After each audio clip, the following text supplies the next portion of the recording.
आप सभी को श्री गोपाल नारायण का नमस्कार।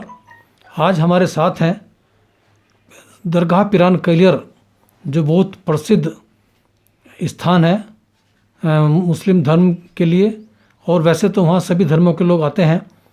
दरगाह पिरान कलियर के प्रशासक रहे हमारे हाजी सलीम साहब आज हमारे साथ हैं, और आज हम बात करेंगे कि जो मौजूदा स्थिति है उससे हम कैसे निपटें, और ये जो महामारी है इससे निपटने के लिए और क्या वो सुझाव दे सकते हैं। क्योंकि कलियर भी एक ऐसा संवेदनशील क्षेत्र है जहाँ पर देश विदेश से लोग आते हैं। तो हाजी सलीम साहब, आपका बहुत बहुत स्वागत है। और मैं पूछना चाहूँगा कि आप दरगाह पिरान कलियर के पूर्व प्रशासक रहे हैं, तो और वहाँ पर देश विदेश से लोग आते हैं, तो चूँकि जनपद हरिद्वार ही नहीं पूरे देश में दरगाह प्रसिद्ध है, तो हम किस तरह से ये जो बीमारी आई है महामारी, इससे किस तरह से निपट सकते हैं हम लोग। धन्यवाद नारसन जी, मैं आपका आभारी हूँ कि आपने मुझे उसमें सम्मिलित किया। ये एक ऐसी महामारी है जो हमने अपने बचपन में बहुत सारी बीमारियों के बारे में सुना था। प्लेग हुआ करता था और इस तरह की कई बीमारियाँ हुआ करती थी जो गांव के गांव खाली हो जाया करते थे। सुनने में आया कि उस गांव के लोग पलायन कर जाया करते थे और फिर दशकों बाद वहाँ फिर लौटा करते थे। तो हमने वो देखा नहीं था मगर सुना था। और आज जो भय व्याप्त है और पूरी दुनिया के अंदर जो हालात चल रहे हैं, उससे लगता है कि कहीं उसी तरह का कुछ ये वो ना हो। वो तो हवा में फैलता था, ये छूने से फैलता है। आज जितने साइंटिस्ट हैं, वो चाहे हिंदुस्तान हो चाहे विदेश हो, सभी लोगों का एक मत है कि हम लोगों को एक दूसरे को छूने से बचना चाहिए। हमारे अंदर सेल्फ डिस्टेंस मेंटेन करके रखना चाहिए ताकि ये बीमारी एक से दूसरे को ना लगे। आज देखने में आ रहा है कि हम लोग काफ़ी हद तक अपनी गवर्नमेंट का, अपने तमाम सबऑर्डिनेट्स का, जो सरकार में मुलाजिम हैं, पुलिस है, सफाई कर्मचारी हैं, डॉक्टर्स हैं, उनका साथ दे रहे हैं। और वो सब लोग बहुत गंभीरतापूर्वक अपनी ड्यूटी का निर्वहन कर रहे हैं और जान जोखिम में डालकर समाज की भलाई के लिए कार्य कर रहे हैं। लेकिन मैं पूछना चाहता हूँ कि ये जो बीमारी है, इसकी गंभीरता को देखते हुए हिंदुस्तान ने सबसे पहले इसके प्रिकॉशन लिया और इस देश के लोगों को सचेत भी किया। और शायद हमारा जो आंकड़ा है, ये जो इस पॉजिटिव जो रिजल्ट आ रहे हैं, जो इस बीमारी के कारण जो खतरा बढ़ रहा है, इसमें और कम होता यदि जमात का मामला ना आता। तो ये जो जमात का मामला आया है, तो ये जो क्या मानते हैं इस? देखिए, जमात का जहाँ तक मामला है, ये एक बहुत बड़ी चूक है। उसे आप जमातियों की चूक कह लें या सरकार की चूक कह लें जी। प्राय देखने में आ रहा है कि उसमें हमारी सरकार, चाहे वो दिल्ली गवर्नमेंट हो चाहे वो सेंट्रल गवर्नमेंट हो, और हमारा बहुतायत में मीडिया इस प्रकरण को इस तरह से उछाल रहा है जो उसको नहीं उछालना चाहिए था, जो एक निंदनीय कार्य है। बीमारी बीमारी है, वो ना हिंदू है ना मुसलमान है। चूक चूक है, वो ये नहीं पूछेगा कि किसका क्या काम है, किसने क्या किया। वो चूक अगर जमातियों से हो गई थी, जिसको कि सब लोगों को बताया जा रहा है, तो हमारा फ़र्ज़ ये था कि हम उसको स्प्रेड ना करके, जिस तरह से हमने उसकी छवि बनाई है, उसका इंतज़ाम करते कि ना फैले।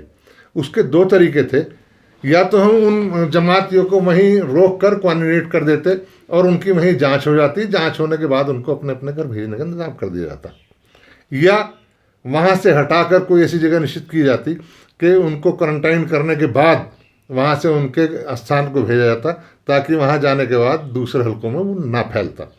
मगर ध्यान उधर नहीं दिया गया, बल्कि इधर दिया गया कि इसको इस तरह का एक भय फैला दो पूरे हिंदुस्तान के अंदर, ताकि समाज का विघटन जो आज की प्रक्रिया चल रही है वो हो जाए, और उसके अंदर जो मेन मुद्दा है उससे हट के ध्यान हमारा उधर वो हो जाए। अच्छा, मैं पूछना चाहता हूँ सलीम खान साहब कि पहले दिल्ली के अंदर अचानक ISBT पर और दूसरे बॉर्डर पर हज़ारों लोग बाहर आ गए। वो लोग दैनिक मजदूर थे जिनके पास आय का कोई साधन नहीं था, और जहाँ पर वो रह रहे थे, एक एक कमरे में 20-20, 30-30 लोग रह रहे थे, वो अपने घर जाना चाहते थे। बाद में उनको चाहे लाठी चार्ज के द्वारा जैसे भी है उनको फिर वापस किया गया और वो घर नहीं जा पाए।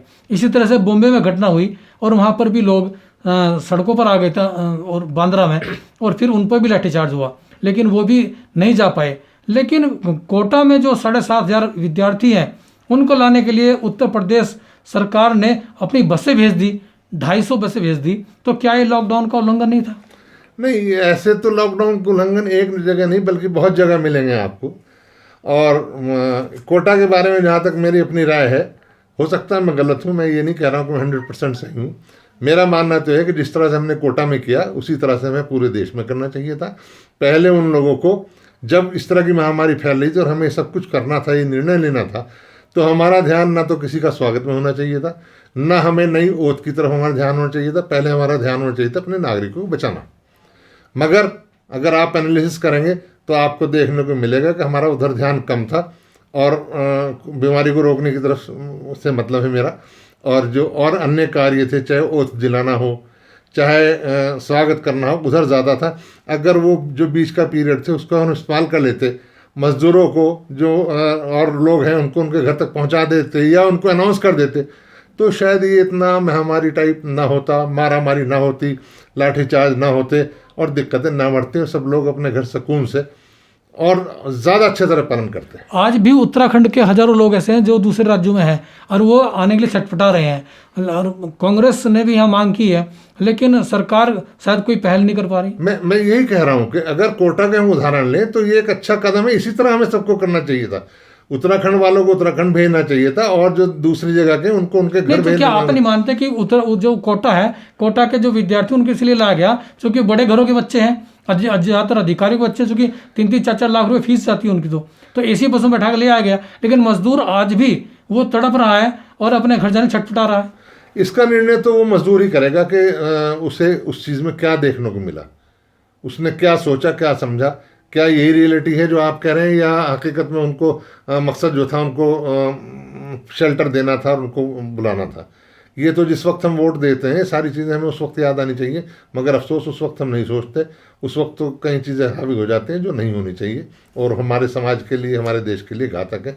जब तक हमारा समाज उस तरह से वोटिंग करता रहेगा तो शायद ये तो खैर क्या मानते हैं आप, चूंकि आप दरगाह पिरान क्लियर जैसी बड़ी जगह प्रशासक रहे हैं, तो क्या आप क्या मानते हैं कि इसका हल क्या है? जो कोरोना महामारी है, भविष्य में इसके प्रभाव न बढ़े, हम ये यहीं पर रुक जाए, जितना नुकसान हुआ हो चुका है, आगे हम इसको ना बढ़ पाए, तो क्या सावधानी बरतनी चाहिए हम लोग? मेरा तो सबसे पहले तो भाई यहाँ हमारे देश की जनता से ये निवेदन है कि मेहरबानी करके जितना भी नियमों का पालन हो, हमारा जो क्वारंटाइन करने के लिए जो हमारे स्पेशलिस्ट लोग अपील कर रहे हैं उस पर माने, जो हमारे धार्मिक लोग, मौलवी साहबान, काजी साहबान, मुफ्ती साहबान जो हमें निर्देश दे रहे हैं उसका पालन करें। हम बिल्कुल अफवाहों में ना आए। हमें गवर्नमेंट को तो बचाना है या नहीं है वो तो एक कल की बात है, मगर आपको अपने आप को स्वयं बचाना है, अपने परिवार को बचाना है, अपने पड़ोस को बचाना है, अपने महल्ले को, नगर को, देश को, प्रदेश को, सबको बचाना है। तो आपको इसका पालन करना पड़ेगा और लॉकडाउन के अंदर आपको सुरक्षा का ध्यान रखते हुए अपने आप को अंदर बंद करना पड़ेगा। अगर हमने उनको नियमों को तोड़ा तो आने वाला समय शायद हमारी नस्लें बर्बाद हो जाएंगी। जैसे कि कहा है कि हमारी नस्लें बर्बाद हो जाएंगी यदि हम अभी सावधानी से चूक गए। तो सबसे पहले है कि सावधानी रहनी चाहिए और खतरा तभी टल सकता है, और ये ऐसा युद्ध है जो घर बैठकर लड़ा जाएगा, घर बैठकर विजयी होंगे। और सलीम खान साहब, आपने चूँकि बात की, सुझाव दिया, मैं आपका बहुत तहे दिल से धन्यवाद अदा करता हूँ। नहीं, मैं इसमें एक बात और जोड़ना चाहता हूँ कि अभी आने वाला बहुत जल्द का समय है जिसके अंदर हमारा मतलब रमज़ान शरीफ आ रहे हैं जी। तो ख़ास तौर से, वैसे तो मैंने पूरे देशवासियों से अपील कर रहा था, मगर इस वक्त ख़ास तौर से मुस्लिम से अपील कर रहा हूँ कि मेहरबानी करके जो बिल्कुल अनपढ़, जाहिल और बेसमझ लोग हैं उनके बहकावे में ना आए। जो हमारे उलमा साहिबान कह रहे हैं उनका कहना माने, जो उन्होंने नमाज के बारे में, जुमे के बारे में, ईद के बारे में, रमज़ान के बारे में जो हमें ताकीद करें उसका पालन करें। अगर आप बेहतर चाहते हैं तो इसी के अंदर आपका समाज की भलाई है, इसी के अंदर आपकी भलाई है। अगर उसके अंदर हमने चूक की और गलत सलत लोगों के अफवाह में आए तो बहुत बड़ा नुकसान हो सकता है। निश्चित रूप से जैसा कि सुझाव दिया है तो उसका हमें पालन करना चाहिए। और इस चैनल से बात करने आपका बहुत धन्यवाद। फिर हम किस अक्षर से बात करें, तब तक के लिए जय हिंद, जय भारत।